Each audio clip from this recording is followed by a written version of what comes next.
connecting our people right here in Trinidad and Tobago and around the world. It's Power 102 Digital. The afternoon power drive is on Power 102 Digital.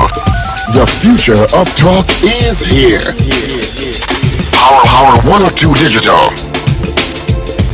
Of course, it is the future of talk. It's where we rumble the issues. It's where we try to explain what's going on to the ground people. Let's put it like that. So let me take time out to say hi and a very special good Monday afternoon to Karen. How are you, Karen? I am fine. I'm looking out for my co-host, Richard. Monsieur Noray. I'm pronouncing it, I guess it's a French. Got it from the French. Monsieur Yeah. Noray. And Noray. I've not seen him. I guess you join us shortly. Of course. And I always look forward to the banter between both of us. Yes. I know I have learned a lot from speaking with him. Yeah. You know, I'm not really a media person, I should say. It might sound strange to me to say that, but I do enjoy these opportunities to talk with the general public. Yeah. And hopefully some of them are together with Richard, who always has sometimes a different point of view, but it's always a very thoughtful point of view. Yes, indeed. And in Trinidad, there's so much things to say, according to Bob Marley. So much things to talk about. So much things keep unraveling, like by the minute. Yes, every day, but it's like by the minute these days. But actually, I'm hoping Richard will join us shortly because, I was thinking about what really of significance, of national significance, I should say, because murder and robbery seems to be an almost everyday occurrence. So are you going to report on that specifically? Not that it's not tragic, but it's just unfortunately become a way of life in Trinidad, Yeah. But what I was reflecting on was the Summit of Americas and the Prime Minister's speech, which I thought a lot of people were very unfair.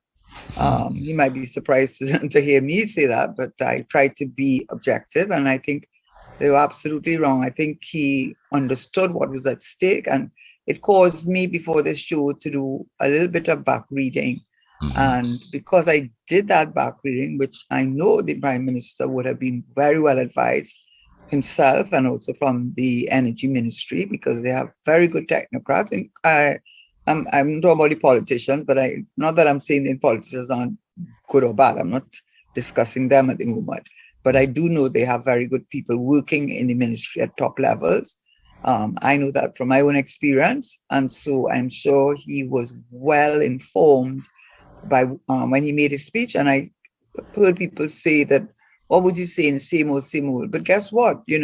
Sometimes the same old needs to be said, especially when the tide is turning and you are seeing the opportunity for persons to be willing to listen to it. So no one can say, you're now bringing that up, and that would be the next criticism. So I don't know if Richard is with us as yet. Not as yet. So what do you want me to continue? I don't really want to you can talk about continue. that so much. I prefer to talk about that more when he is here. He's here. Because I think it's a very important topic, and I think it was a topic over which the Prime Minister was, in my view, very much wrongly accused or criticized and being spoken about, really essentially saying that he wasn't saying anything new. But what he said was very, very important and very, very critical in this time. And he understands it so much, I believe, for what it means for Trinidad and Tobago, where prices, I just checked the price of oil, it's 120. And I checked the price of natural gas, 885. And we're seeing that things are not going to be slowing down in the short to medium term. So that I think that his emphasis on what he emphasized when Richard joins us, for a fuller discussion, was absolutely on point and absolutely what needed to be said. And I am very pleased that he did say what he said. And I think at the end of the day, we, from the energy perspective, let's not talk about, there's so many other areas that we could critique him on, and I certainly have done that. But I think on this point, I do want to pay due, give him his dues, where others have. The criticism I have heard has mainly been, oh God, that you saying that again? But I mean, what you gonna do? You're gonna make up some facts and Nancy's story. So that's the one thing I would have loved Richard to be here for.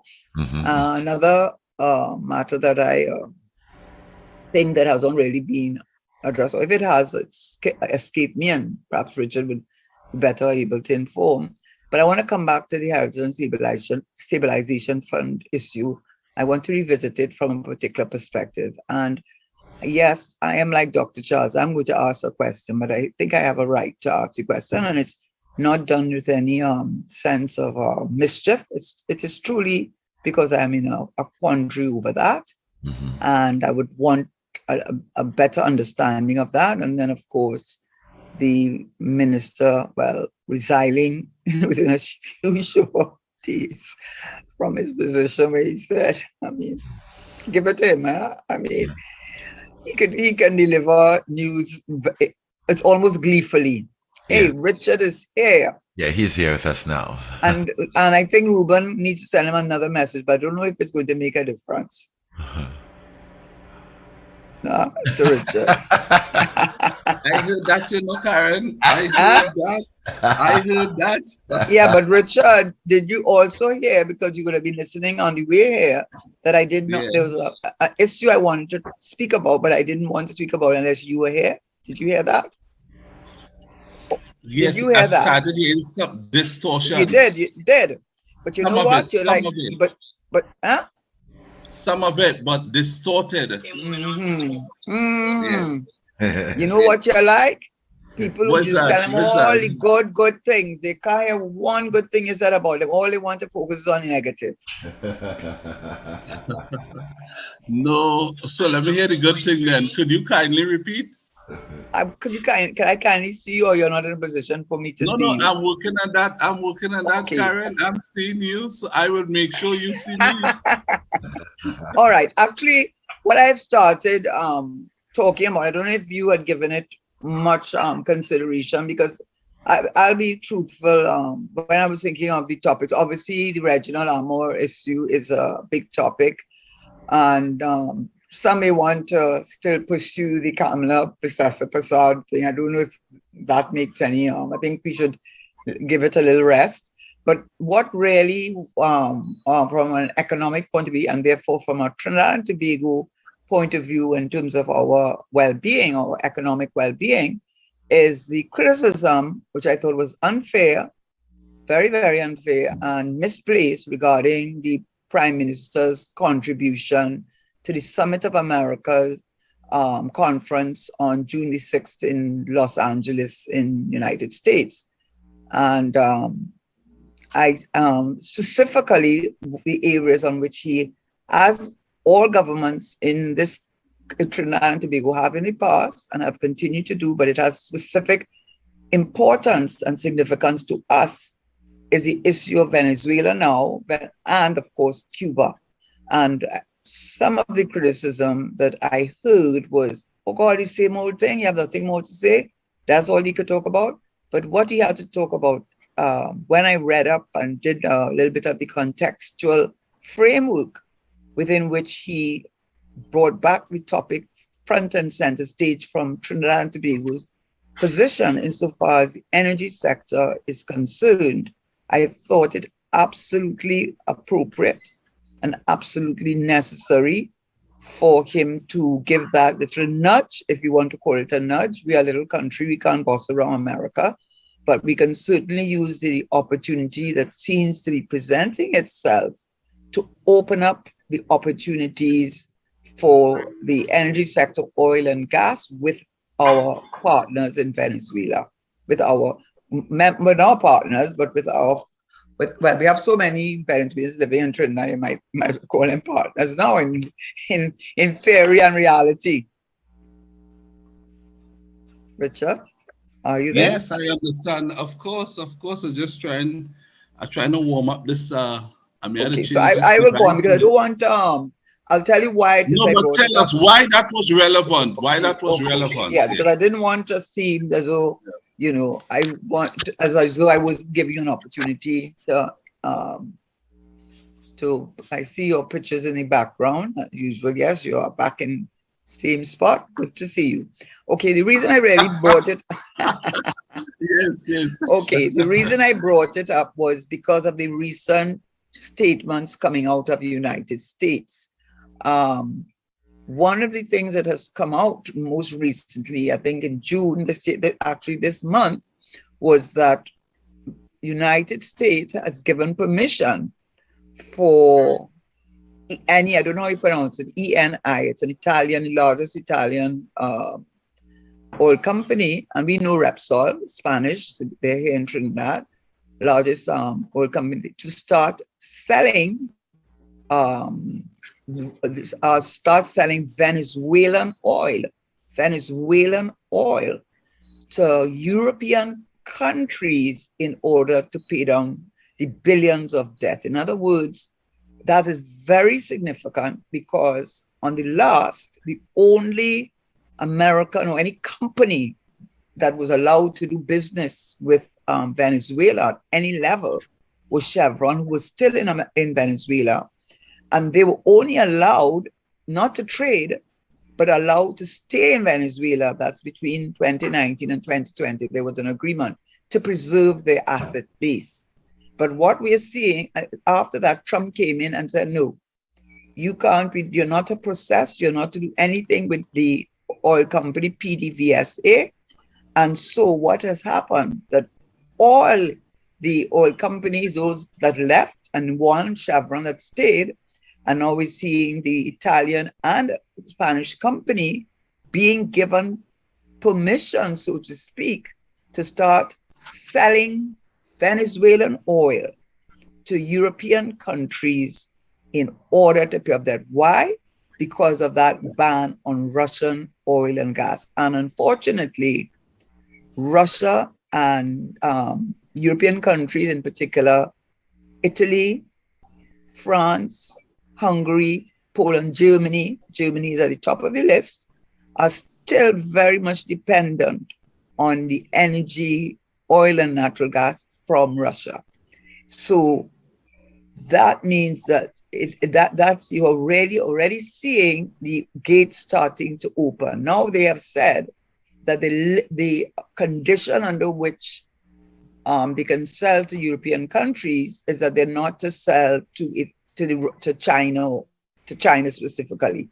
And China and India have always been buying their oil and gas from Russia, which is a disadvantage to United States with the energy prices and food prices becoming so high.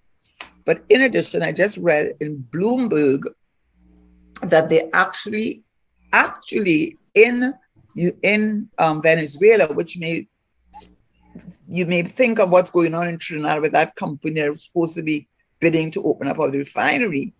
Bloomberg has announced that they're starting to reopen shuttered refineries in the United States to deal with the escalating price of oil, which does not appear to be going to come down in the short to medium term. So you're actually seeing refineries being reopened in United States of America. America saying you could trade with Russian oil with European countries, and meanwhile, I think it's going to Venezuelan oil. Venezuelan oil. Yes. I'm sorry. Venezuelan oil. You can buy Venezuelan oil and sell it to European countries. You're seeing America saying they're starting to open up oil refineries to deal with their huge increase in their cost of living brought on by food and mainly energy prices. And so what does that mean for Trinidad and Tobago? What does that mean for Trinidad and Tobago? Well, we have an American company looking to take over our refinery to start back the refining process of oil, so that there must be some correlation or some type of link with the government considering to go with such a company and what you are now saying is taking place in America. But with the Venezuela situation, given the permission, for the what is ENI company to ENI, which start. is an Italian, largest Italian oil company, and then you have Repsol, which we Yeah, all are familiar with. I don't know if that is ENI or I don't know how you ENI. pronounce it. Neither me. Some Yeah. Italian could come and help us. If you pronounce it anyhow you pronounce it, I'll have to accept that as that being And the don't do name. that. Don't try that. You know. I just said Yeah. that. I'll give you a joke though. CIAO. And a very educated person said Ciao, but See how? but it's ciao in Italian. Okay. When they say ciao, see you, it's spelled CIAO. So just in case. Okay. But you All want to right. educate That's me? you started telling me about Italian pronunciation. That's the only thing I do. So go ahead. What you say? Okay. Yeah. Yeah. Mm. So what you find is that you know the saying, the enemy of my enemy is my friend. That is where Venezuela has found itself in relation to how America views the world on the basis of strategic interest to America. America is leading the world and they can't allow the energy situation around the world and in particular Europe get out of hand. And they can't allow Russia to be the cause of that. There's a strange form of leadership to the world. If Russia shuts down or you try to sanction Russia, the world is coming to a halt. You understand that? So America now has to find new ways to make sure that doesn't happen. And as a result of that, they have to go to the lesser two evils. They have turned back to Venezuela and now they have found a creative way to say because Venezuela is in the top 10 oil producing countries and their reserves, I think, is in the top 3 in the world. And that's Number simply one. because they just It's there, number number one. one. Well, there you go. Well, yes, that's why I said top 3. One is in 3, you know, Karen. One is in That 3. is They said it. that is true. Yeah. But you know when excuse me, when in the Olympics, I don't know if you remember who came second and third. Go Okay, all ahead. right. So number All one, right. so they're number one. You said that I interpret that to mean you wanted to accentuate the point how dominant they are in oil reserves. I get that. So they are number one. And therefore, America is saying, let's free up this side. They can still be controlled by America, and America could have its interests as the leader of the world play out and be relevant to the world through the support of Venezuelans' oil situation. So I think that is what you're seeing at play there. What it may also mean, I know you're heading somewhere, this is that what the Venezuelan people have been experiencing economically, this might be a signal of a change in that situation because now they would be able to do, it's not just going to be oil. If they could say sell the oil, they would open up other trade relations with the country. And therefore, Venezuela, with the money that they will get, they will now be able to do more trading and the things that people are running from Venezuela to get elsewhere, they may now be able to stay home and get it. Now you see they're recognizing the president there in a more professional way compared to how it was being done over the last several years. So I think things could also be looking up for Venezuela. The downside to that is Venezuela and Russia, they are very close in relations. And I believe there may be another angle to this when Putin gets involved. So we have to see how that plays out. And you are saying that they have said not to sell as a condition to China. That's what they said. And Putin and China seem to be very close to. I don't think they'll sit back and allow Venezuela to play a role that could come across to them as a double cross on them. So I don't know. While Well, permission has been granted, the activity that should follow that permission is what we should pay attention to see if it is being done and if so, how. okay, so I've taken a completely different Yeah, perspective on the issue. And before you I came picked on, that up. Yeah, I picked that up. I wanted to share the other sides of what would happen based on what you raised. okay, so Yeah. maybe what you did not hear me say, and what really is, all the geopolitical game playing, we are but a pawn in the game of the big powers. So from that point of view, I am looking at what's going on in the larger context insofar as how it affects Trinidad and Tobago. Because at the end of the day, that's what my concern is. So that how are we going to benefit or not benefit from this? And the first thing that comes to mind was, I don't know if you had heard me say this, but many people were critical of the Prime Minister in his speech at the Summit of the Americas on June the 6th, where they said he was rehashing the same things, but he was also talking about, well, it's a sort of very kind of thin line, but we have crossed that thin line for the last, since we're independent, in terms of taking a position in favor of Cuba. And I think he has been reading, I expect that he has been reading the Signs from America. And the Signs from America is that certainly, after all of this talk, they're calling Maduro President Maduro. Okay? That's one thing. Secondly, CNN has not reported on this for the longest while. It's come off of their playlist. Thirdly, the fact that there's an easing up of trade, slowly easing up of the trade with Venezuela's oil, which is supposed to be one of the hardest oils to refine because they say it's as thick as butter. It's sour. They call it sour oil, and it's one of the hardest to refine and to get the carbon, the carbon and the what really the pollutants out of that type of oil. It is a challenge, but the fact that America has recognized and Europe has said to them, listen to me, you could say what you want. We need oil and we need natural gas. And therefore, Russia is right on our border and we are going to continue. That's what it says to me. With all the game playing, with all the, NATO and saber rattling, as you call it, at the end of the day, it comes down to business and money. And Europe is saying to America, we are going to buy the oil. America has had to pull back. It hasn't said how much it's going to, the quota should be. It says, well, you can't resell to China. How are they going to control that? In the meantime, Russia is selling to China and India. What are the greatest threats economically to American dominance in the world? Russia, China, and India.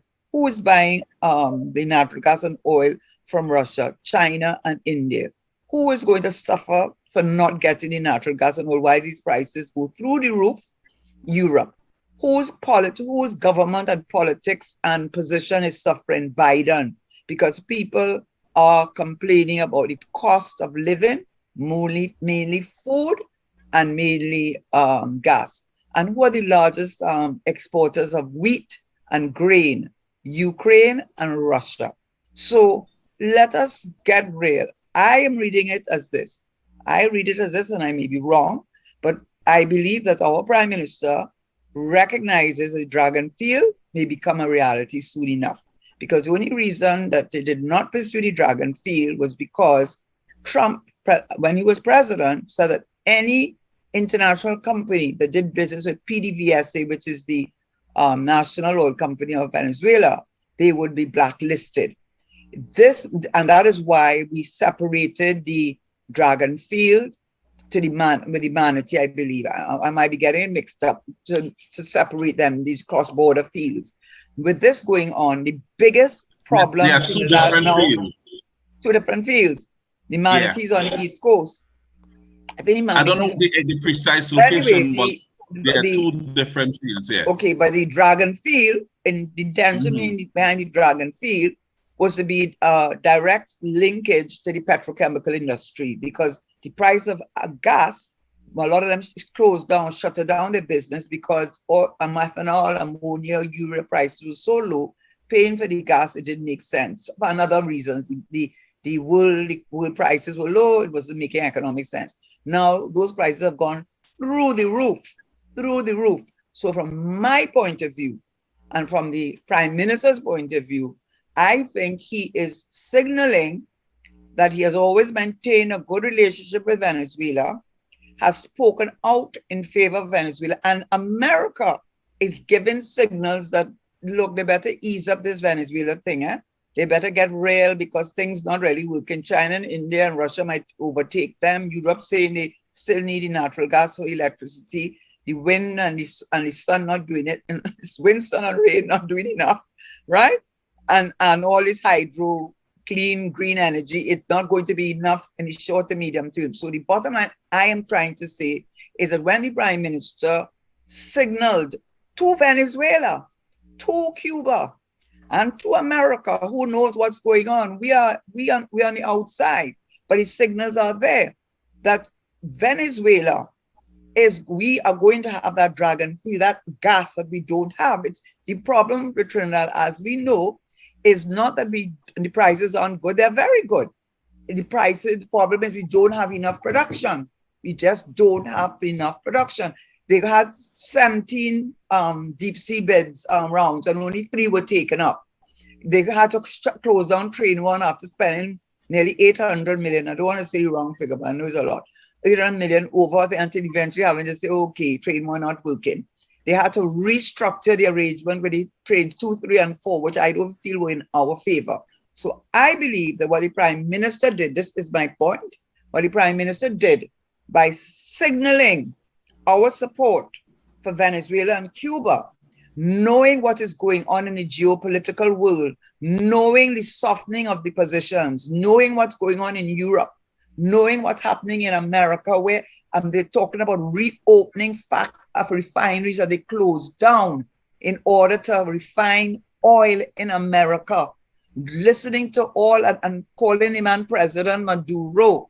All of those signals, if I were on the stock exchange, if I was a person doing that type of thing, I would see all of that as signals that just now, unless something that you can't anticipate happens, that the dragon field may be back on the table again, and the production issue will have been resolved for the petrochemical industry, which is doing extraordinarily well now. So and I'm sorry, Prime Minister, is shocked to hear me say that, but I try to be fair. And in my humble opinion, which may not be others' opinion, but my opinion is that the Prime Minister was very right to signal to the rest of the world and the Summit of Americas that Trinidad and Tobago is a little tiny 1.4 million country, that we support Venezuela. Because guess what? Maduro will never forget us for this. Well, we can hope that that is the outcome, Karen. Politicians are very strange people, you know. Today you think they're as close to you as possible, but because interests change tomorrow, plans change, relationships change, and they can turn their back on it. But I am hoping that doesn't happen. No, I feel you're being a little unfair, Richard.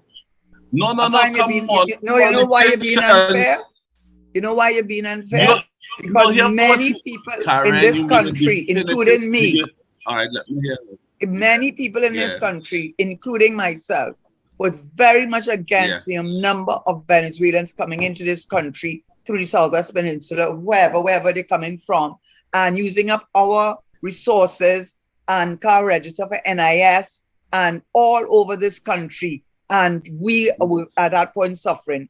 But the Prime Minister obviously had an arrangement with the government of Venezuela to let them in, not as refugees, because once you let them in as refugees, you know why he did not let them in as refugees? Because once you give them that status, it means a refugee is only a refugee because they're escaping political persecution. So the government would never allow, under pressure from the United Nations, to call them refugees. He never called them refugees, just because to call them refugees is to say Maduro was going against Maduro. And he would be saying that Maduro was persecuting his own people, which is why they ran to Trinidad. So he has been right. So it's 7 years now, and the Prime Minister of Trinidad and Tobago, whether you agree or disagree, like I didn't agree with all these Venezuelans coming here, and obviously a lot of the men would love more and more of them to come, so it seems. But put that aside, the point is he has stayed true to the Venezuelan, even when they were all in marches and the CNN every minute showing you people eating out of garbage tins and whatever it was. He did not abandon Maduro. And if Maduro, let me say, in politics too, there's something called friendships too. There are friendships, born out of adversity. So in conclusion, on that point, unlike many people who criticize the Prime Minister, I, for one, thought that what he did was well thought of, looking into the future and seeing what information that you and I do not have. And I'm Karen, sure well, I he was will be saying, I think surprised. you and I on the same page with that. Okay, Daddy Mafia, you've what been a producer Debbie would Downer, tell though. you? A what? A Debbie Downer. Oh, no, Karen. Our producer will tell you, I always supported the Venezuelans coming here and giving I the know, status. I wonder why. Mm-hmm. No, because I think it was right to do, because I always Mm-hmm. made this point and I would say it now again. If Mm-hmm. Trinidad's situation was similar to that of Venezuela, that required some of our citizens to try to head to Venezuela, those of us who may have stayed here would have been hoping that those who are heading there would be accepted and treated well. And you Can I don't know give what you will an answer happen to that? tomorrow. Let me Yes, give you an yes, answer sure. to that. Yeah, Let me give you yeah, an answer to that. Let me give you an answer to yeah, that. Right? Why we didn't feel okay, let me not go down that far, but let me just say to Dominica. The yeah. Dominicans came here. You never heard a word about a Dominican. You never heard Dominicans involved in any bacchanal. You never heard any Dominicans stealing.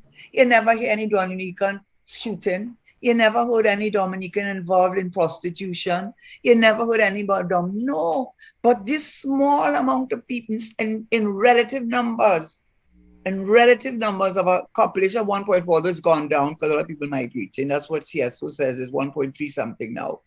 This small number of people that come in this country, if a week passed and you didn't hear that they had a shootout, they would they were thing in the ATM machine, they found with a gun, if you were a week for a small group of people to be involved in so much illegal activity, especially when it is recognized. You can go back to the Hansard, and I will even read it from Mr. Colin Imbert when we were in opposition, especially when we know, and also your former commissioner of police, who also said it, that he had of one of the most vicious groups, gangs in Evander gangs in Venezuela, was killed in Point 14, and that is well known that the drugs and guns, the unlicensed guns, are coming through the southwest from Venezuela to Trinidad. I am very sorry. And also, too, they are not a CARICOM country. So I am very sorry. They cause more problems than they made contribution. And I don't know if they will accept you, Mr. Richard Noray. I don't know if they will accept you in Venezuela so easily. No, that's it. I think you're right. And I tell you, I admire your expressions there, Karen. I mean, there's just wonderful stuff, really, all over. Yeah, I don't think they'll accept me that easily either. But I was expressing and I wonder why, and why it is all the listen. I told you this last week. Didn't I tell you this last week about a man leaving his girlfriend of 14 years, a Venezuelan woman? And how many of us, let us be honest, on a Thursday night in a particular dancing place in this country, and this is from firsthand, no, not me firsthand, because I don't go to those places, but good enough firsthand, unless the Venezuelan woman there with the men, right? Dressed very scantily. I'm very sorry. When the Dominicans came, you didn't hear a word from them. They sit down there quiet, and they went home quietly. And they had a hurricane that nearly destroyed their whole country. But these Venezuelans keep on coming and coming and coming and coming. And they know what helps them to keep coming and coming and coming. We all know. We want to pretend we don't know. But we know. And so much crime based on numbers alone. So much crime associated with them based on, reported crime based on the numbers alone. They are a real and present danger to Trinidad and Tobago. all right. But in the face of all of that, Karen, the Prime Minister must have had some knowledge of the potential of that before he did what he did. And he did it. There you go. Yeah. And so you have to say, as you were saying, he stood with Maduro all along. Yeah. Yes. And therefore, Maduro ought to remember him for that Certainly when should. things become. He should. And I agree. Yeah, I yeah, he wasn't should. challenging that either. What I was saying is, I am hoping that he does because I know how politicians maneuver. I Yeah, have experienced it myself. You know, I say things on this radio here, and you have no idea the amount of steam that is being channeled in my direction. You know. Mr. Richard Noray, lest you Yeah. forget, I had my stint in the corridors of power. I Yeah, know, yeah. and I know. So I'm not hearing it Yeah. secondhand. I saw it firsthand. So, Yeah. but I do think, on all Yeah. joking aside, even when you read the Yeah. history and through history books, many times when governments who might be opposed to each other, that's why in Europe, because they used to fight each other every morning, Belgium fighting France, France fighting England, England fighting Holland. I mean, never see people like to fight, but when they have their wars, it's wars that are good thing. When we have wars, we are savages. When they have wars, it's honorable. So like Bastille and so on. But what they did in order to stop some of the wars? Intermarry. What's that? They intermarry so much that they actually have pictures of some of their family members where they can show you, because of the intergenerational in these intermarriages, in order to stop fighting each other. They marrying first cousin and first cousin so much they like to fight. So you know what they use? They use marriage. They use marriage as a means. So what I'm trying to tell you is that do not underestimate the power of love. Yes. Like Manning and Gonzalez. Do you know that the Prime Minister of Saint Vincent has himself in and his... Mr. Manning had a very good relationship. No, but I'm going to tell you more than that. Here, one of the reasons why. Because the first country to contribute to the building of his new airport, remember Mr. Manning to have a petroleum fund? Yes. The first country, I think it was 100 million. I was minister then, so that's when it was done. But do you know, up to today, if you go in leaving departure lounge in St. Vincent in the airport, but I can't remember the name of the airport, there is a big picture of Mr. Manning. But that's next, So that's very nice to hear. Yeah. Yeah. So you must not underestimate that when you go to Venezuela, that you will see a picture of Dr. Keith Rowley. It has one there now. No, if they have one there now, I can't see Maduro. Not now. I'm saying, what I'm trying to say is, do not underestimate, as much as politicians. I know the power of love and relationship and friendship. Yes, there are. Yes. Yeah, they can. Well, yeah. They can stop them. It might stop them from killing you. Yeah. So although it could be easily terrible, it can equally be easily connected through love and relationship. Or let's put it this way: you were on the list to be shot. See, now that was my friend from school days. I can't do that to him. Put him in right, yeah. Yes. That's like Joseph, if you know scripture, and Potiphar. Yes. While he was supposed to be put to death after what the wife accused him of, Potiphar said, no, not Joseph. My house has flourished and everything around it since he said, I don't think he'll do that. Put him in jail where he would live out his years, exactly. Not killing him. Yeah, no, it's true. And in the natural, back then, Potiphar killed somebody right away, given the power he had for being accused. That was the lawyer, he's supposed to die. It wasn't his discretion, per se. And he said, no, he's not going to go with that law. He put him at his discretion to jail. So can we then conclude? My conclusion is that I think that the Prime Minister was showing a lot of foresight, and in my view, was seeking the interest of Trinidad and Tobago in the context of getting a much needed supply of natural gas, specifically for the downstream industries, which are a major source of our revenues in this country. And I explain to our listeners, when you say he was showing a lot of foresight in relation to his saying, exactly how he showed that demonstration. Well, because he showed that foresight because I think most people would consider it an unpopular thing for him to come out in a public forum and show support for Cuba, who has been the enemy of America for the days of the Bay of Pigs and missile crisis and all that foolishness. But and also for Venezuela, in relation to how Venezuela has been vilified by the press as if the suffering of Venezuela was solely as a result of poor planning, yes, the prices of oil dropping, yes, but also the number of embargoes that were placed on them and the fact that countries were not allowed to trade. And that's why the Dragon Field deal was called off. It was called off because Shell could not build the pipeline from Venezuela to whatever, some platform in, I can't remember, Cassia, I can't remember, I don't want to get it wrong. And then from there, it will be taken to the petrochemical through the NGC with a relationship with NGC. So the point is, the natural gas Dragon Field was going to be make a huge difference to us in terms of our capacity for natural gas.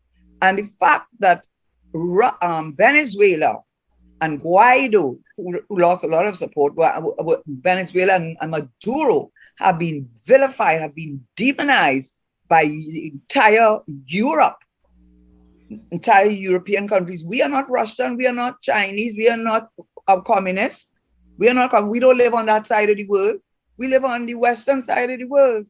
And the fact of the matter, as a little tiny country, among other small countries, had the voice enough, even in the face of what Trump had made it its best to shut down Venezuela, to crush Venezuela, with all of that, to be able to speak out in a public forum with the Summit of Americas and give support to Venezuela and Cuba, not sit down quietly in a room and negotiate it, but let the world know where Trinidad stands, is to let Maduro know that Trinidad supports him, so that when the time comes, as it seems to be coming, based on what's happening in America, you follow what's happening, opening up refineries, selling oil, Venezuelan oil to Europe, which you would never have allowed before, allowing Exxon now to enter into joint partnership arrangement with PDVSA, which was unheard of just a few months ago. For him to do that means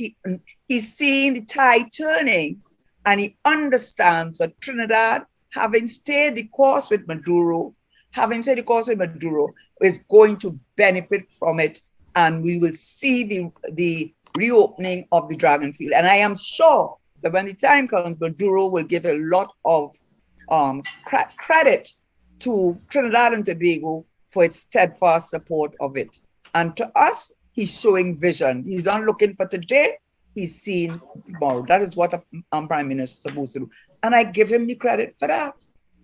Give the man the credit. And if it played out the way you are saying you believe it was done, then give him credit. I have some questions to ask. One, if someone could have such vision, because I mean, it would mean you had to be a real unique and exceptional thinker, right? To be able to see by staying this closely with Maduro, seeing that something could happen in the world, or something could happen where the Dragon Field and the Manatee Field could come back into play, and their relationship would be the basis upon which that deal would play out, that could result in benefiting Trinidad and Tobago, and it was worth it so much that it was worth going against the Great America globally to cement that relationship you had with the Venezuelan leader, right? How you could be that good, but then you met with some Venezuelans who came in this country with an aircraft that was banned, that should not have touched down here, only to say you did not know that. And you met with people in the diplomatic center, and you said you couldn't recall, in other words, everybody who attended the meeting. Now tell me something, I'm looking at alignment here. How someone could have such brilliance in foresight and yet still meet with people and you didn't know everybody whom you met with in the room. You see what I'm saying? Yeah, I see where you're No, coming I am from. dealing. Let me answer some of your questions. Hold on, wait. Then I now. want to deal You have with. another question? No, hold on. No, wait. Hold on, Karen. Hold on. I'm writing that down, you know. Yes. Hold it. I know you're writing them down. Yeah, the first question. I have to look at consistency, Karen. Consistency. I teach as well, and if a student, is good enough to say certain things, in other words, you don't get bright overnight. It's either you know certain things based on the amount of reading and research you have done, and you have reached a place where you are so nourished with what you have been researching that you understand it well enough to explain it and apply it. And that training would help you to see things that other people who are not developed as you are in that area not be able to see those things as easily as you would.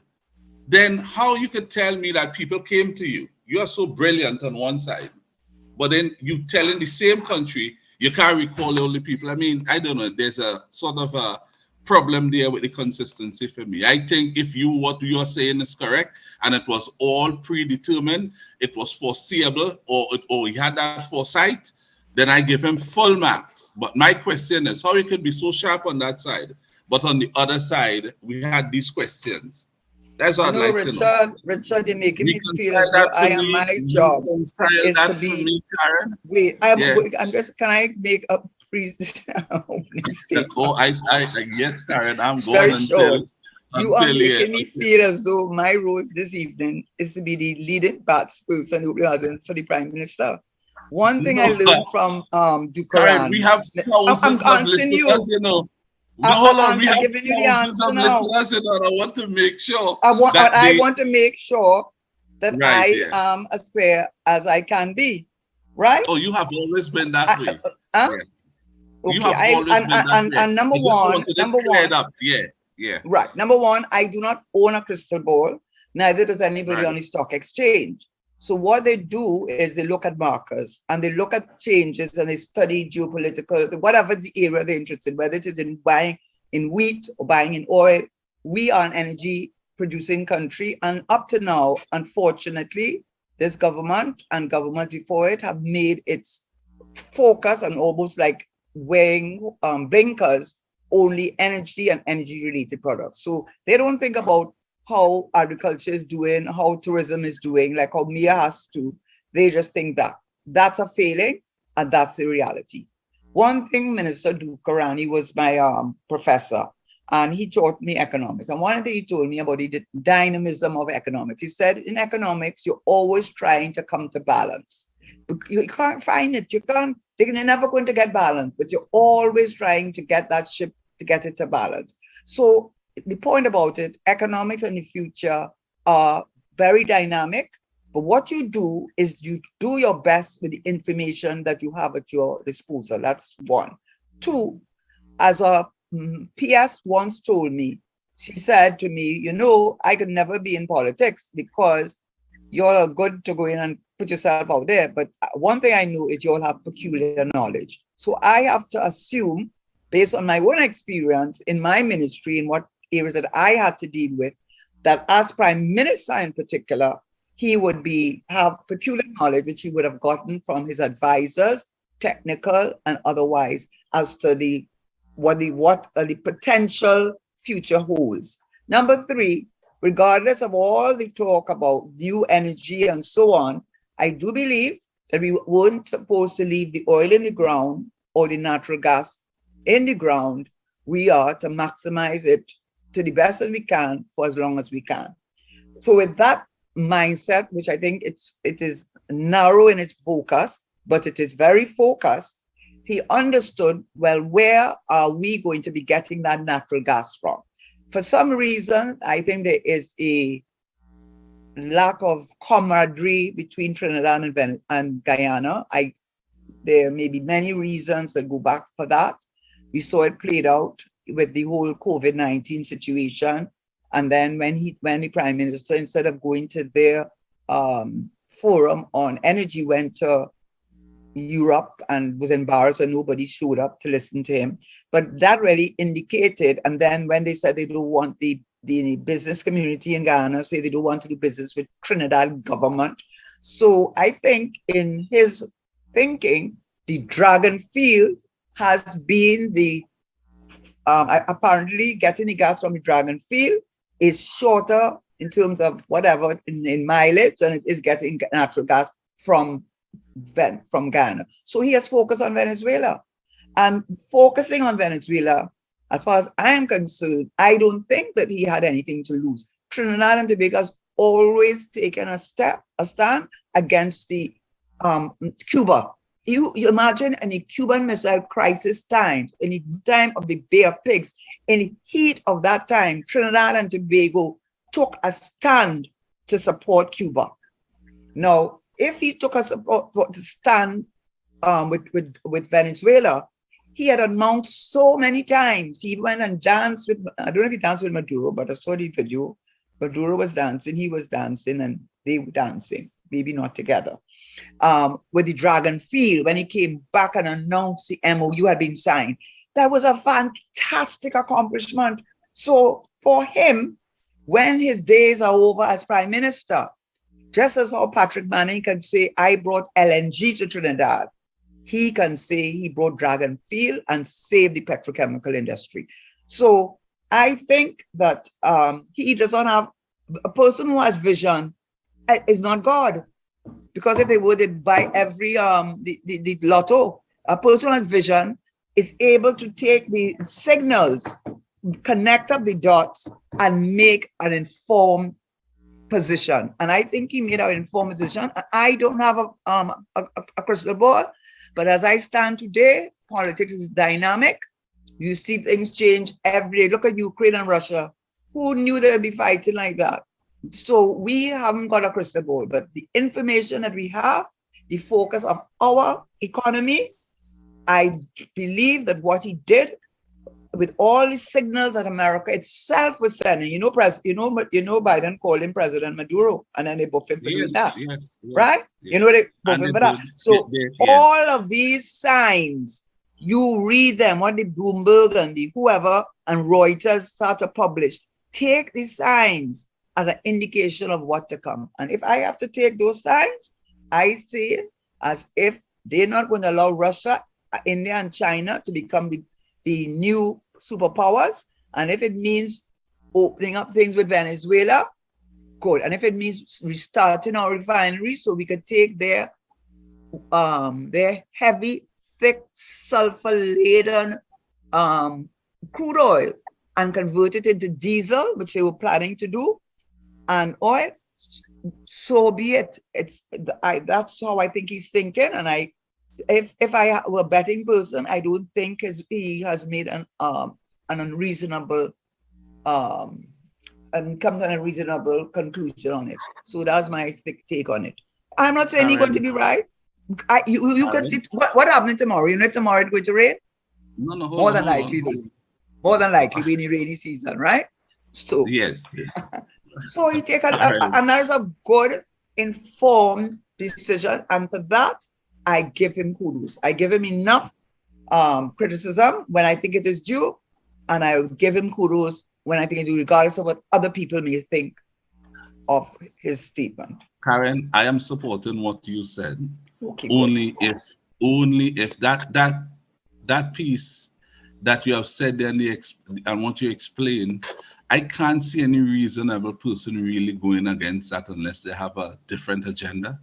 Exactly. That to me was a reasonable thing to express. Absolutely. And you expressed it quite lovely. My part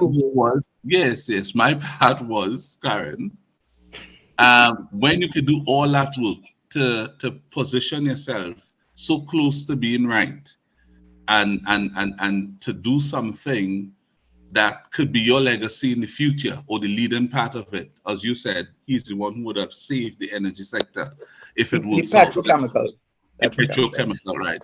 Yeah. That part of it, right? If he could have seen all of that and put all these things in place to make sure it turns out that way, you have to have some talent, some brilliance. Wouldn't you agree? But we're not saying no. Right.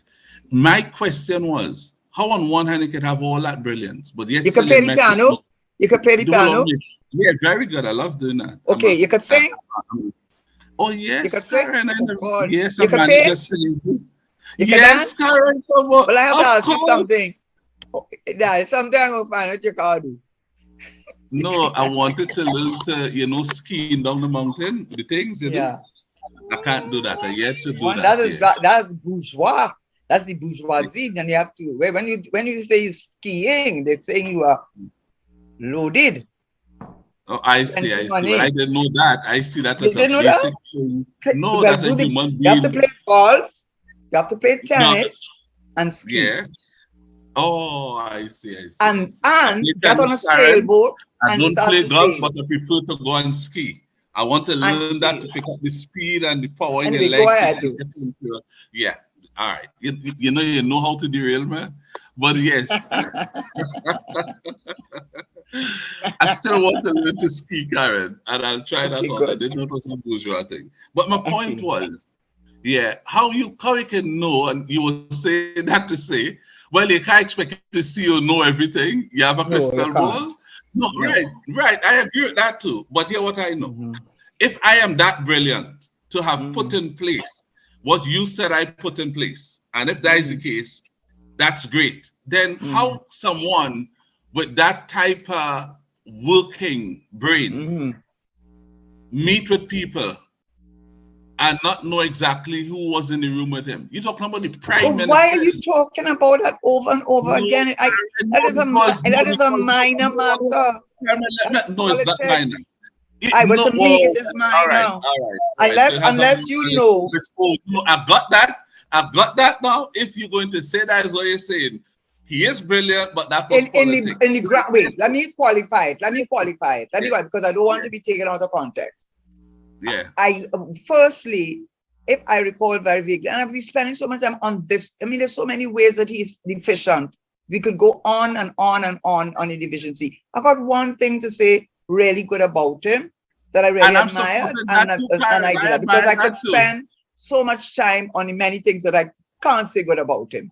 But one of the things I do vaguely remember was when that plane touched down and they started to say that it was in breach of some treaty agreement.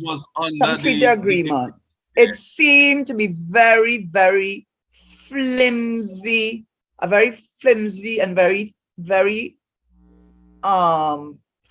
thin excuse for saying, using that as an excuse to say the plane should not have been allowed to land because it was in breach of some treaty. Because I can't remember the fact, but something about the facts there that it did not appear so clearly. That plane was blacklisted, and therefore it had no business touching down in Trinidad. I don't want to make that statement. I cannot make. The Americans said after Karen, that plane had no business landing. That's what Trinidad. the Americans say, but America says a lot of things. They were in Afghanistan for how many years and left the country in a mess. They were in Libya for so many years and left it in a mess. They went into Iraq and left it in a mess. Everything the Americans say because the Americans say it is right. No, wait, Richard. If my memory, the lawyer in me serves me right. They came to the conclusion it was blacklisted because they relied on some treaty. But when you read the treaty, vaguely I remember, when you read the treaty itself, it was not that clear that that equaled blacklisting. Now, who was in the room? Why they were in the room? I don't think they came to talk about COVID-19. I very much don't think they came to talk about COVID-19. There were other things I heard that I don't want anybody suing me, signing me a pre-action protocol letter. There are so many things, AV drilling. I could go on and on about the things that this prime minister is wanting for in so many areas, down to his own minister of energy going on CNN and telling untruths. And now we have his AG. So if you want me to go down the road to spend the time over all the wrong things they did, including the minister of finance, which is what I wanted to talk about, I just Karen, wanted let's to go there. say, Karen, no, let me tell you, I get the point.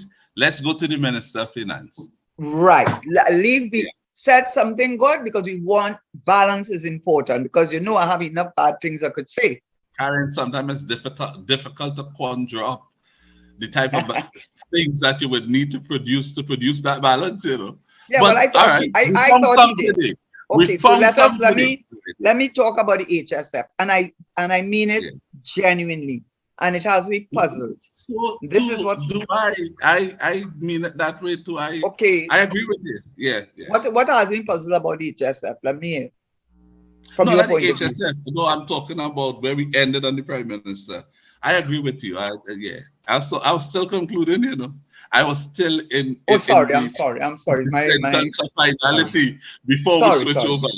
Right. So we can now go across to the HSF. I don't want to say until I hear what you have to say. And for that, I take to Karen. HSF. Okay. All right. No, I am saying this genuinely. I am not saying it to be mischievous. I'm saying it and maybe the answer has already been given. But even if the answer has already been given, the response, I hope, will be not done in a way that is done in a disrespectful manner, which seems to be the MO of our current Minister of Finance. He just can't seem to help himself. It takes joy in demeaning people. It takes joy in appearing superior to them in every way. And that laugh, that's self-congratulatory laugh. Huh? He's not. He may think he's superior to others, but he's not. But no. Well, but I'm just telling you the way that he comes across. He lacks that. I wouldn't even say lacks that humility. There's a self-congratulatory man about him that is very irksome. So he might take great pleasure in how he comes across and speaks to people and pat himself on the back. Please do not use that approach in answering a genuine question, even though what I just said is what I do mean. All right? Because I was in cabinet with the goodly gentleman. And he is very bright. He's very knowledgeable. And that is part of perhaps his reason for his behavior. But the question I really wanted to ask was when, and I think I brought it before, but I have to bring it up again. And I hope you can get an answer fast. When he gave his mid-year review, he talked about the GDP and he talked about the illiterate, but I didn't know if he used the word illiterate, but he said for those who are the ignorant and talking about it, that there is a difference between GDP and revenue. And revenue, I guess, is the taxes the government gets from the GDP, which is all the value of all the goods and services that a country would have produced in a particular period, right? So he told you about that, and you notice he left it to nominal. I'm just telling that to your listeners. Nominal meaning, as I already said, it does not mean that they produced more of anything. It means that whatever they were producing, even if it was less than what they were producing last year, the price went up so much that now, instead of them making only $10, they're making $500. But it's not because they're producing more of anything, but it's because the price of whatever they were selling through no intervention on their part, because all of these prices, methanol, urea, LNG, all these prices are set, OPEC are set not by us, but by the international makers of these prices. So we are just a bit player in the big game. So when he talked about price takers, Karen. Yes, they call it, I know. Instead of price makers.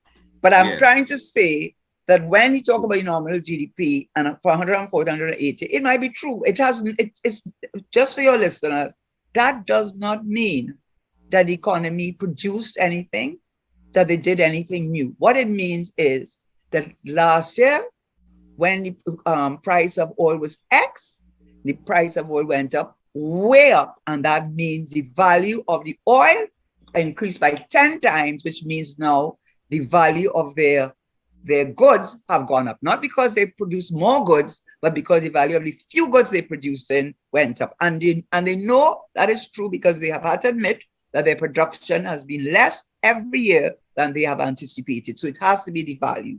It has the value. So now, after boasting and telling us that we don't know the difference between revenue, which is the taxes that the government apply to all of these companies, and I expect especially the oil companies and energy companies, that is where the government gets its revenue. And he said, to much hand clapping, that they are going to make a deposit into the Heritage and Stabilization Fund in accordance with the law, I think it's section 13, which requires that every quarter, if the budgeted price of oil and gas exceeds 10% of what you had budgeted for, then no less than 60% of that excess revenue is to be deposited from the consolidated fund into the Heritage Stabilization Fund. And I may have given you the definition of petroleum revenues as being special petroleum tax, something profits, I can't remember, and also royalties. So he said, and we are going to do it, and we are doing it in US dollars in accordance with the law. Drum rolling. Well, Dr. Charles, a few days later, I wanted to know, well, how much he put. I just wanted to know how much it was, since we made so much money and so much revenue from our GDP. Because the revenue has a direct relationship to the GDP, because you're taxing the goods and services that you produce, not so? Yeah. Whatever. Right. So I want to know how much it is. I just wanted to know. But Dr. Charles asked before I could ask. And Dr. Charles asked, how much? Well, he get a good, in Trinidad parlance, a good buff. A rebuke, a dressing down. He said, you clearly do not read your Heritage Stabilization Fund Act. You do not know the meaning of petroleum revenues. If you had done your reading, sir, you would know that petroleum revenues are, and he gave the definition, and then he says, and we fell short by $103 million of depositing anything into the HSF. So what I want to know, this is the question. If our GDP, the value of our goods and services, went up by 40 billion, and I expect it came from the energy-related side of the economy, I would have thought that he would have had, based on his oil and gas prices, gas at $3.65, oil at $65, that he would have exceeded that 10% long time and have some money to put in there. So the only thing I could think of, two things. One, the petrochemical industry is not included, the methanol, urea, that's not included, and they did do very well. That's one thing. And secondly, that when the country was going through its very hard time in 2019, 2020, 2021 in particular, with prices of oil and gas, that they went back to these same international companies and may have entered into a side agreement in which their revenue take would have been smaller for the government. Because for the life of me, if he believed that he had money to put in and said he had money to put in, but came in the next 2 or 3 days and buff up Dr. Charles and tell him that he don't understand the meaning of petroleum revenues, I want to ask the minister, since he also appeared not to have known, he didn't know either, and he's the minister, why is it from within 2 days, you had money to put in, and now you don't have money to put in? Is it because the revenue you got from the petroleum and natural gas was much less than in previous years? And could it be because you may have made new arrangements with them? I'm just asking. And I think it's a fair question to ask, since you didn't know the answer yourself. And to say that the Minister of Finance is right, and to say that a few days ago, he had indicated that they're going to put money in the HSF, and 2 days later, 2 days earlier on, he said they're going to put, 2 days later on, he's saying, well, they fell short by 100 million to put money there. 103 million, yeah. And then Dr. Charles asked him, before that answer was given, because the question that triggered that response or attracted it, Dr. Charles heard you 2 days ago say going to put money in there. To me, the simplistic response would have been just to state how much you're putting in. That to me would have been the answer to the question. If what you are saying was the question, he put the answer to that would simply be how much you put, because you said Dr. Charles asked him how much money you put in or how much go into the Heritage and Stabilization Fund. That's all. Then all you have to say, the response is, we have the amount qualified to go to to be deposited into the Heritage and Stabilization Fund is XX plus whatever. That is the amount, and that is the amount to be going. And then he could have gone to say zero. He said zero. He said nothing. Well, right, because you see, the question was to do just what was done, but the bright minister was discomforted because he would have known 2 days ago he said money going, so that the media would have carried that to the whole country, money going to the HSF. But he may have known at the time he said that no money. He had no money to send it. Because you couldn't know you have money 2 days ago to go, and 2 days later, you don't have any money. Like craziness. So I would have to. What's your conclusion? So either he not right. Logical reasoning that 2 days ago you knew. It is more likely that you knew you didn't have money to go to the HSF. Then why you say so? Why and went on and went on, quoting the ledger, because I went back. He even had me doubting myself. He said it with such confidence. I said, somebody asked me from the media. They themselves probably were doubting me. So they started me doubting myself. I said, well, let me go back to the media review thing. So I got it at minute 38, 39, around there from what I looked at. And he did, and he went on, and they clapped him and so on. So how could you make it? This is why they wonder why people don't have any confidence in any word they say. They wonder why if they say the sky blue, you really don't know if the sky blue. They wonder why. And not only are you wrong. They tell me the sky blue, and a child tells me it's tangerine. I go in with tangerine. You go in with tangerine, but you're a biblical man. But you're a biblical man. I gathered, Roger, you're a biblical man. Out of the mouth of babes. Out of the mouth of babes. I am just saying what I'm saying to emphasize, Karen, to emphasize how much I will not take easily. It's true, though. We have to say, yeah. And it's the insulting way. I think he did it. I think I want to put that insulting way in place for you. Because I know those strategies. Exactly so. Behaving that way doesn't make you bright. It doesn't make you bright. Behaving that way does not suggest to me that you're bright. You know what it's like? A man who has an outside Karen, a lot of it you have. Roger? Richard, you are open. Richard. I don't mind calling you Roger. I have a brother called Roger.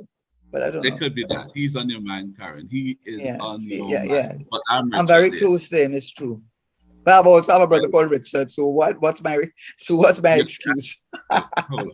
Are you close to the brother named Richard? Both of them, but one close. But anyway, that is not the point. But I was Richard. What I must have said, if you're applying how you feel to your brother Richard to me. No. So Richard, I hope you're close to him. Okay, all right, yeah. Richard, what I want to tell you is this.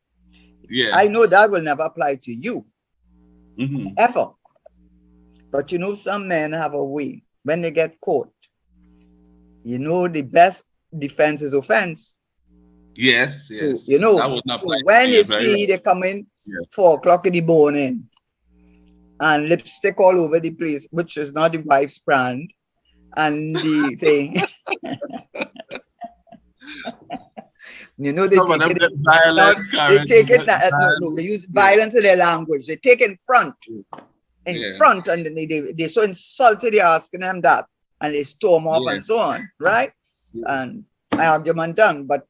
So it can work in certain occasions. Other occasions, it might end up in a bigger fight.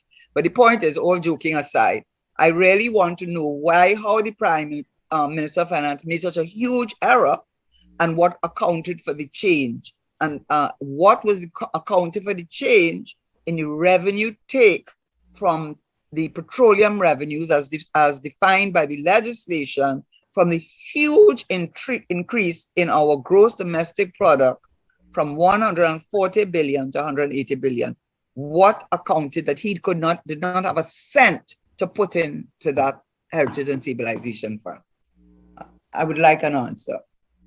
Yeah, I think that deserves an answer, and it is very strange. But let me just conclude: when people behave arrogantly, that arrogance is not always based on intelligence or being bright. That arrogance is to say to people, if you ask me a question that may discomfort me, watch out. So if you're going to ask me something, make sure it's something I could answer so that you'll escape this. So now people have to sit down and say, let me get an easy question for him. People ask him something that rub him the wrong way. And what would rub him the wrong way is what he can't answer. So Dr. Charles did that. Dr. Charles asked him a question. Now let me tell you, the answer you said he gave Dr. Charles, I counted it. That took 3 minutes and 59 seconds to give.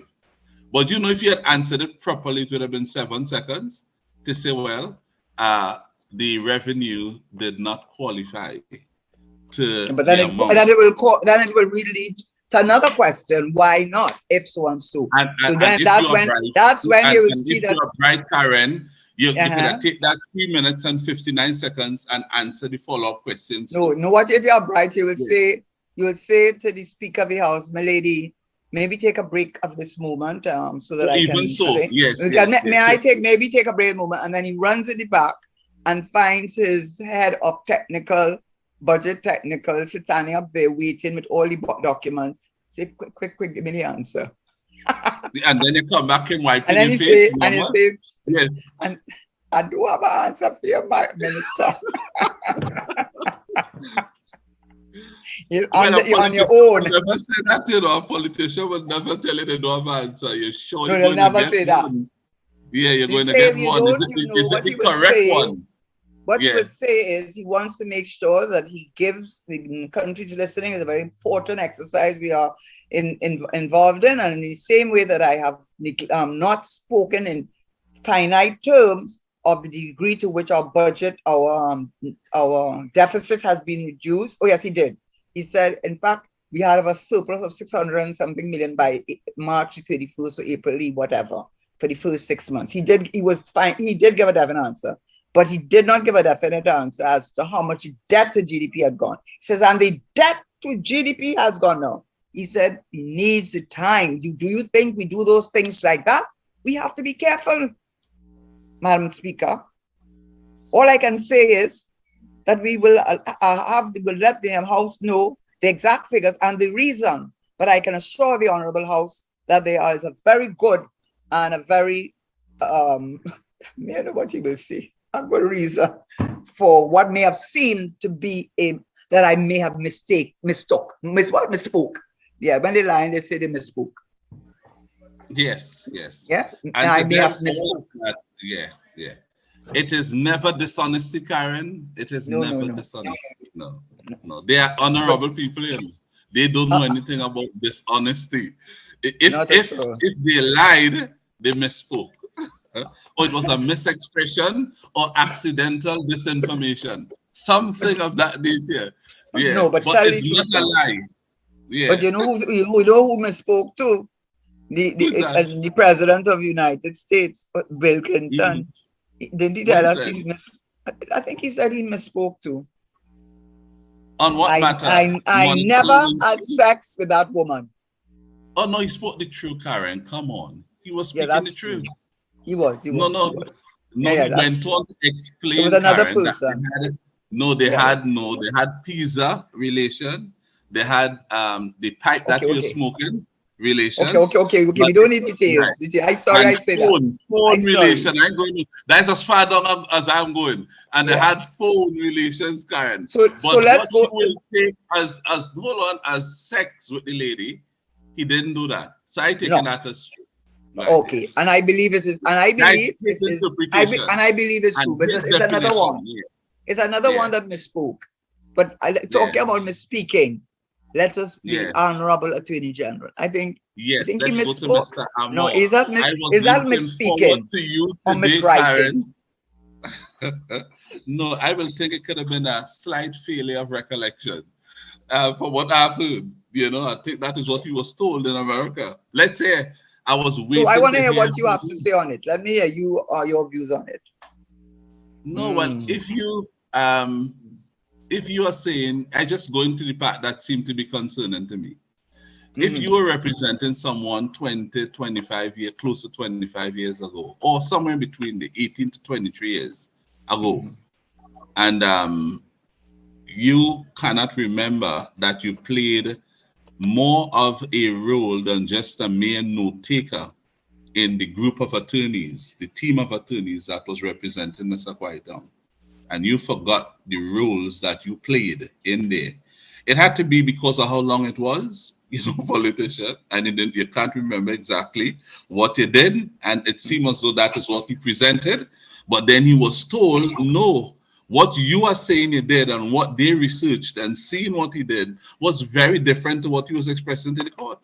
They felt he had done far more than what he was saying he did, and therefore he was not just a mere note taker. He was one of the actual courtroom attorneys representing the people, and to me that fell short of the standard which can be measured for truism, and I had a problem with that. How much of a problem do you have with it, though? A huge problem, because no, if you represent define huge means. You like you're a politician yourself. No. I'm gonna answer, Karen. If it's one thing with me, I'm not gonna give you a 3 minutes and 59 second response. I can easily give you a 10-second one. Yeah. Come on, if you laid that there before for joke. So I'm going straight to the point, Karen. Let me tell you, it was huge for me. It was huge in the context of the office that he holds. He's the Attorney General of Trinidad and Tobago. People ought to be able to take your word and trust what you say, right? Because you are the legal advisor to the government. And the way people interpret that in the country, if you're the legal advisor to the government, then you are the legal advisor to the people of Trinidad and Tobago. And therefore, when you are saying something, people ought to believe that the fact that he said that, it had to be significantly more likely that it is that way than any other way. And for it to be so easily dismissed and reveal that what you said pales in comparison to what you actually did when you did it, that is troubling to me. And that's why it's huge. It is not Karen, who is a brilliant lecturer, a potential judge, and one of this country's finest Minister of Finance, who now sits and looks on and commentates. Isn't Karen? It is the sitting Attorney General today in office, and that bothers me. If you had done that, I'm asking you, and still not answering, because that is what I did. I tell you why it's huge. It's huge because the choice of the office he holds. Hold on. It's huge to me because of the office he holds. Okay, so and I'm saying, if it was Karen who had done that, notwithstanding how effective she was and brilliant, but the fact of the matter is Karen not holding any such office now. So if you should make that error on this show, that is not big, the same error. But when you're holding such an office, you're representing a country, and you ought not to make that kind of error. That's my position. Errors will happen, but not that type of error. So therefore, the question I'm asking, to which you have yet to respond. Answer? Yes, to respond. I give you 10 seconds to respond. The gravity of the error that he made, is it such that, like when you're working in a company and you're an employee, they have all different levels of discipline for something you do. They could give you a warning letter, they could suspend you with pay, and then they could do the final act, which would be termination. So the question I'm asking you, are you of the view, taking all what you just said into account, that what he did is sufficient to call for his resignation? I'd have to say yes, and I could justify that. I am saying yes, and I'm saying yes for what I said before, because of the office he holds. A government cannot stand under our constitution without an attorney general. And the next thing that came out is when he left, what I heard first is that he was going on holidays for a few... To Europe. To Europe. To Europe. Right. There was another one. He could ski there. Right, yes. But there's another one, Karen. So when you look at what we were told that he was going to do, only to discover what he went to do, And what transpired, I mean, come on, there's a number of things there. I think when we were told he was going on holidays to Europe, that's the same time he went before a court in America, not so? I'm not sure about that. Yeah, I know I so. read. I know that the Yeah. date April May. I didn't try to put those dates together, but No, let I me think just when it say came out first, I could be wrong and stand corrected. But that's why I didn't want to highlight that side so much, and I went to what I know and more that's good. sure about. Yeah, right, yeah. So, But what and I do you myself, think about it? Yeah. I myself, the dates on that part, I'm not clear. I just know that was it necessary to say you're going on holiday to Europe? I mean, oh my God, is that necessary for us to know that? You wonder why this country has It was not problems? necessary. Right, you know, I guess it's it was sort to of like justify well, that if you were the going, fact that if you he were going just to took up the Mayaro, officer's AG, you wanted to justify why you're leaving so quickly. no, but I don't think you understand quite what I'm saying.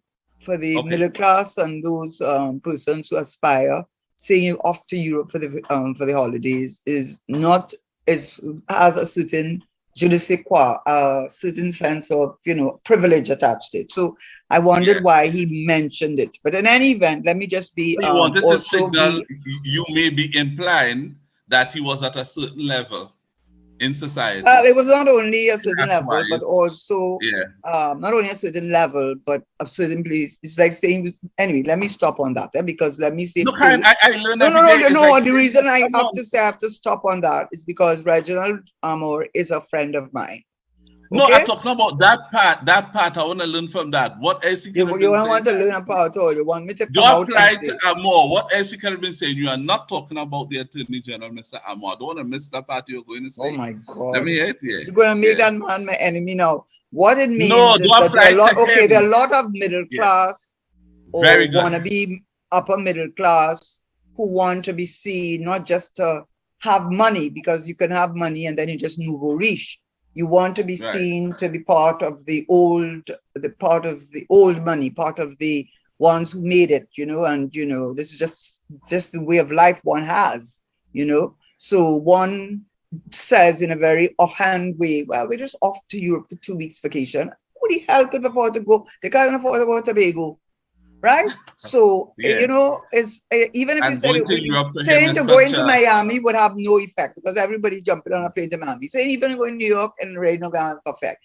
But if you say you're going off to Europe, it has a certain, as I said, a je ne sais quoi, a little bit of, it's a little bit of, in my view, and God, don't make me make him my enemy. But he did not edit the story. But he had to have said it, and it came across very déclassé. And people like that, they strive their very, very, very best to always appear to have the best of manners and upbringing at all times. Okay? Yes. So that when you ask them what school they went to, they will say they went to convent. And when you ask them what boys' school they went to college. And should you dare to ask them, what convent you mean? They say, but there's only one, St. Joseph Port of Spain. Got me? Now let me leave that alone because you are making me enemies. That Karen, I want my daughter to hear that because she graduated from there. She's about from where? to graduate from St. Joseph Port of Spain. I'm a father, Okay, I recognize that. You have to go and pick up your son the other day.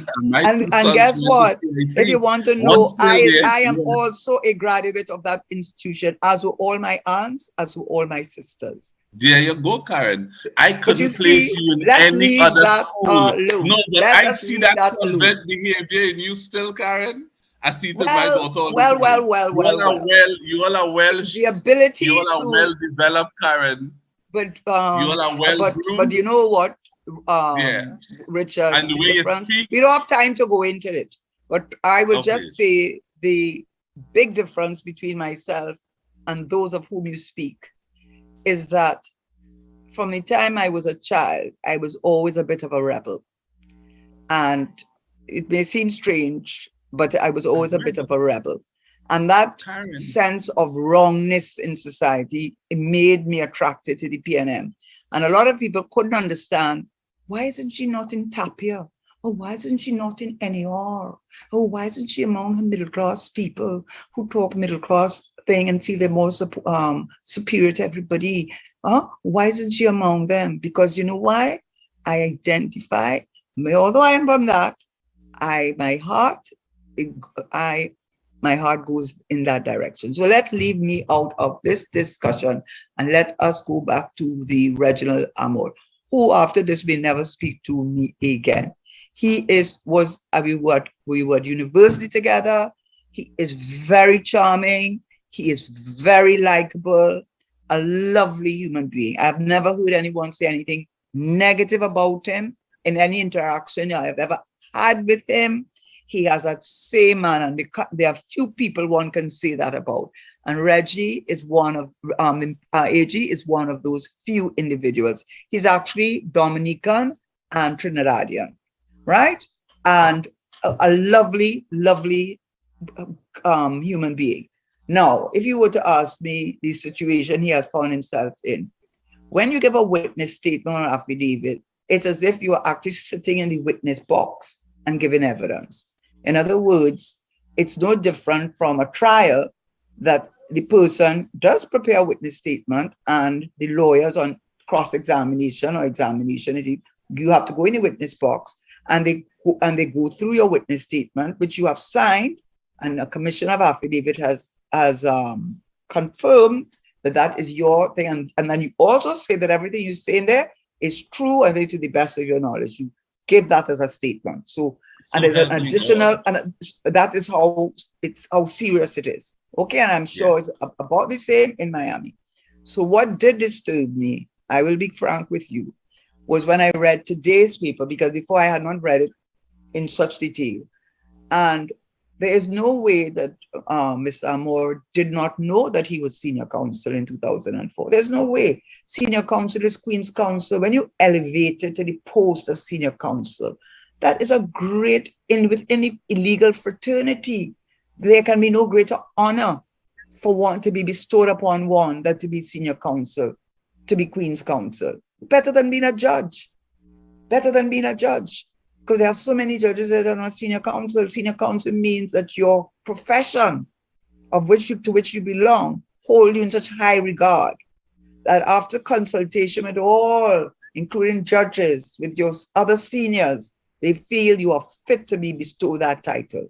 There's no way he could have forgotten that day. There's no way. And then not to have said it in talking, one could say something and say, oh my God, I told you this thing, but I now remember. No, you had to have sat down and checked you get your certificate and all of that when you get your thing. So there's no way he could not have known that in 2004 he was a senior counsel. Senior counsels do not note take. Junior counsels note take. Junior counsels do all the legwork. Junior counsels do all the heavy lifting. Senior counsel then looks over the work of junior counsel because he's really going to be the main advocate to make sure that junior counsel has done a good job and then corrects it and says, no, you need to look at this case, you need to look at that case is weak. So senior counsel, and you refer to senior counsel as senior. You don't dare call him by his name. You say senior. That's in respect of the profession. So once I saw that, that was really bad. That was very bad. And then for him to now say that he was now in a position, how could he possibly believe anybody? I mean, he's his own profession. He's a member of the profession. Does he know that nobody in the profession believes him? And you are a member of the profession. That's why you are a lawyer. The legal profession is governed by the Legal Profession Act. It's an act. It's legislation. There's a code of ethics.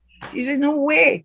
And for you to say that, and then for them, another person to give a witness statement and annex as an exhibit your cross-examination in a case in which Quaita, who is being sued in a civil action in Miami by the state, that you could forget that cross-examination, which was put in the paper. There's no way that could have happened. There is no way on earth. I'm sorry, Ms. Amor, but there's no way one can say in all truth, as I think you are a wonderful human being. You are a very bright, brilliant person. I am so sorry that you have found yourself in this position, because when you were appointed, I was very, very happy. I said, finally, they have someone who knows what they're doing, and someone who does not thumb his nose up at people, who is so approachable, such a wonderful person in my view. And I think when he was in Barbados, he was president of the student council. He was just very well liked, not popular, very well liked, very, very, very well liked. And for him to go on a witness statement, which is as good as going in a witness box and say what he said in that witness statement, they couldn't have paid you enough money for you to have done that. You shouldn't have done it. And now that the Law Association, it's not very clear, but who in the Law Association is saying that he should resign. I mean, those are very serious things, because it's speaking to a conflict of interest. It means that Kwai Tong was your client, and one thing in law is the issue of confidentiality. You are bound by confidentiality. You are bound, and the reason for that is that the client must be able to say all things that he wouldn't tell his wife, things that his children don't know about him, illnesses he may have, picadillos, or little eccentricities that they don't even know about.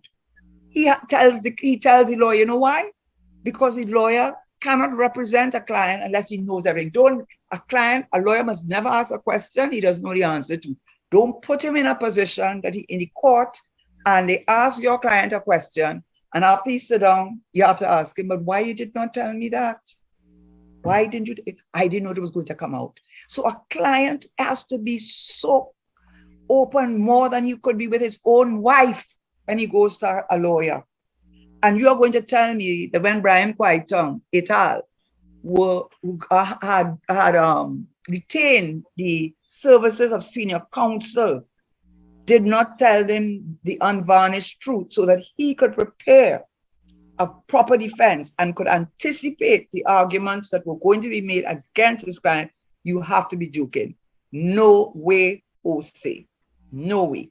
And for him to have gone on after the witness, which is as good as giving evidence in a witness box as our Attorney General. And by the way, you made a point.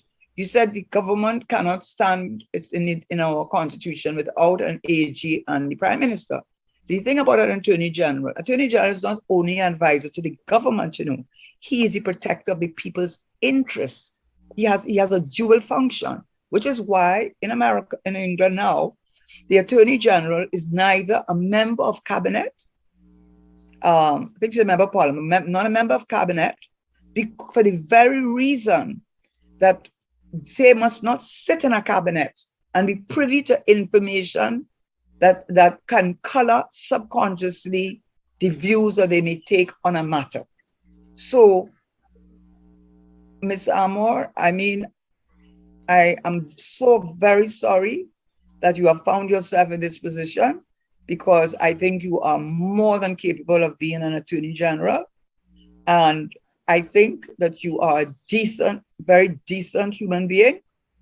I have had cause to come to you as for legal advice, and a gentleman. He is a gentleman. But what he did there, he knows better than that. Karen, do you believe he's in breach of the Legal Profession Act? Yeah, well, actually, I have a book that I read, but it's a long time ago, and I never read it. There's a part called Part B, right? Which is mandatory provisions and specific provisions. So there's Part A, which says, if you break these things, because remember, you are a member of a fraternity, just like our doctors are a member of a fraternity, right? So and they take a Hippocratic oath. That is the law doctors. Yeah. You mean hypocritical act? No, that a joking. No. I know it's not hypocritical. All right, yeah. I was being silly. All right. But Part B of the Legal Profession Code of Ethics, which is part of the Legal Profession Act, is headed up mandatory provisions and specific provisions. And what it says about Part B at the end of it, it says that it says really that any person who breaks any of the provisions of Part B shall be in breach of the legal profession, not maybe, shall be. In the Part A, maybe. And one of them is clause 11, which says, except with the specific approval of his client, given after full disclosure, an attorney at law shall not act in any manner in which his professional duties and his personal interests conflict or are likely to conflict. An attorney shall not accept or continue his retainer or employment on behalf of two or more clients if their interests are likely to conflict or if his independent professional judgment is likely to be impaired. So you find that the exception to that general rule happens when you're talking about, you see, when they put up these huge developments, it's the same deal over and over again. So in those limited instances, you will have one firm acting for both parties, but definitely not in litigation. And the reason is just what I read out to you. It's because shall not accept or continue as retainer or employment on behalf of two or more clients if the interests are likely to conflict or if his independent professional judgment is likely to be impaired. So that is the... What you're saying there is not that it has to be actually impaired, but that there's an actual conflict. Once it has the potential for it to be impaired or for there to be a conflict, and with that knowledge, you go ahead and do what you have done. And it says you shall not you may not accept, No, in shall. law, when I use the word shall, it's mandatory. So it says shall not accept or continue. So it could have accept or continue his retainer or employment on behalf of two or more clients if their interests are likely to conflict or if his independent professional judgment likely to be impaired. But there's another provision that that perhaps escapes me now, but it's essentially dealing with a conflict of duty, because you can't owe two masters. You can't be you cannot be loyal to two masters at the same time. So I'm reading through this book, which was written many moons ago, and I'm seeing conflict of interest. Attorney acting for himself and client, or acting for himself and client in a transaction. Attorney acting in a dual capacity. So it can happen. You can, but not in this case. It's certainly not in this case, because at the time he began acting as AG, it wasn't at the beginning of arrangement where nothing had been said to him by the Mr. Quieter. Enough had been said by Mr. Quieter, and the fact that he said he was junior, it was a junior counsel. I mean, my God, he was made a senior counsel in 2003. I think this happened in 2004. Anyhow, the Profession Law Association, is so political, I have to say. So sometimes I wonder if the reason for asking for him to step down is more politically motivated than people being so offended. But he is the Attorney General, and he does owe duty to the people. He lies in a dual capacity. He's the only minister that has a duty but to the government and a duty to the people. Did he perform that duty? And I think, I'm sorry that he has found himself in that position. Did he? Well, the position is, well, whatever is the outcome, it's not a good position. I mean, nobody's in the witness statement. He said in the statement that he was a junior counsel, unless it's in the witness statement is not true. He said that he was a witness statement. That's not, he was a junior counsel. That's not true. He said it in that is not true. And when you give witness statement, that's like giving evidence in chief in a matter where, and he's the AG. He said he was a junior. That's it's a different thing for you to say, well, I didn't have much to do with it. And then everybody comes to, well, he didn't actually tell a lie. He just said he didn't have too much to do with it. But he actually said he was a junior counsel in in How you 2020. classify that, Karen, as a misstatement, disinformation, inaccurate information, or And dishonesty? I'll call it really, really unfortunate that he allowed it. I will really call that really, really unfortunate. I see. Honestly, I call that really unfortunate. And you know, I mean, Kind if you drill I'm down to such the a true cynic. Can I meaning tell of you this? unfortunate, if you drill Can I down to tell the you true this too? meaning, yeah. I'm such a cynic. I am such a cynic that it makes one wonder. It's the same I wonder about the Self-Financial Commission of Inquiry. Why up to now? I must call for them to, when I'm not on, you know, please ask them to release it.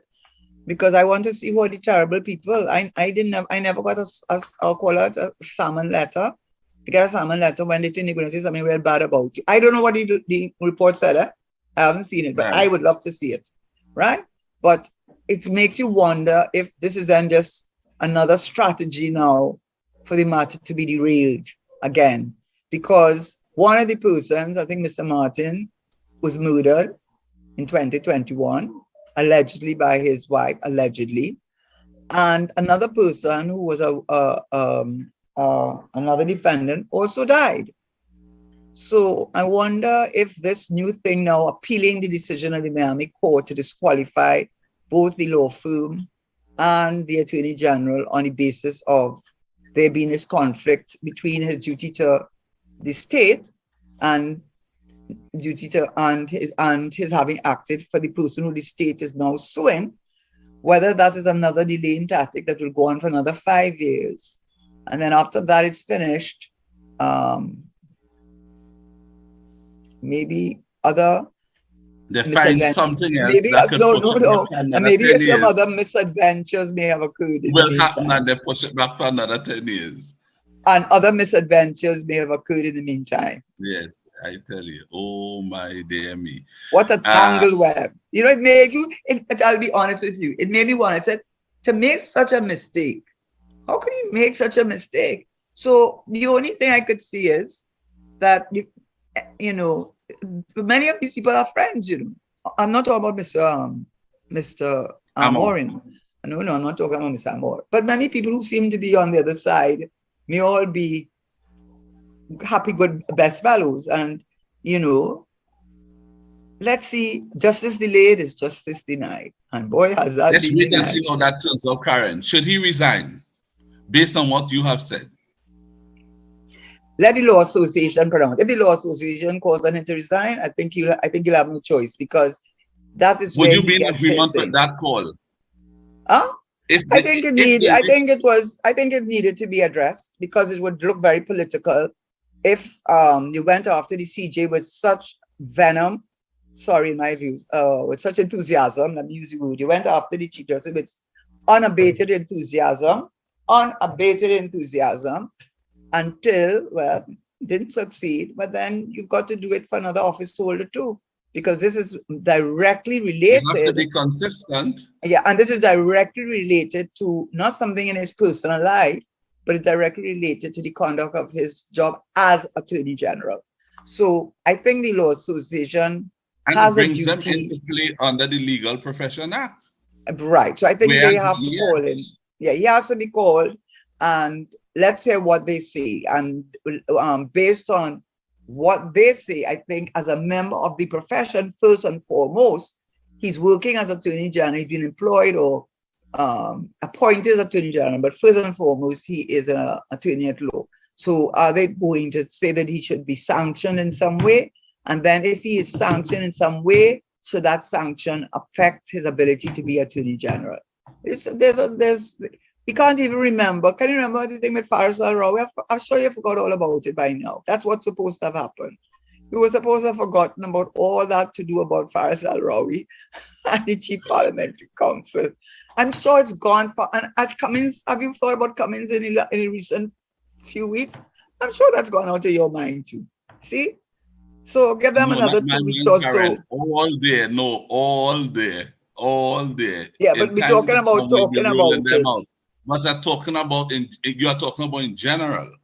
the majority of this I'm talking about the speaking media. out society, right? The speaking out part of the society, they seem to have taken that off the front burner. Those things that you just raised.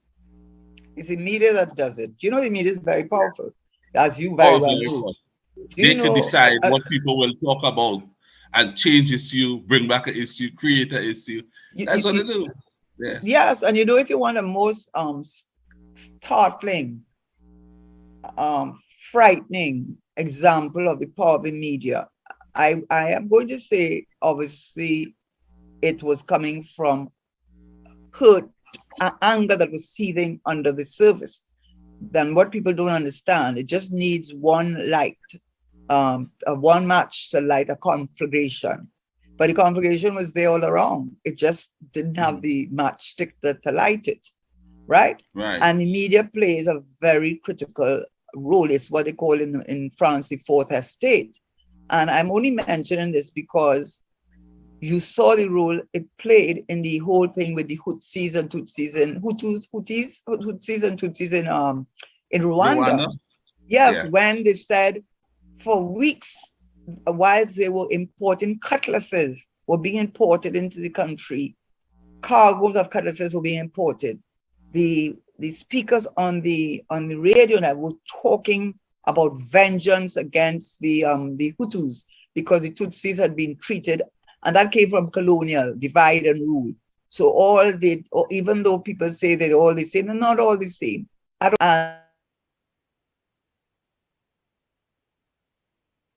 positions, the better everything to those who from the Hutsis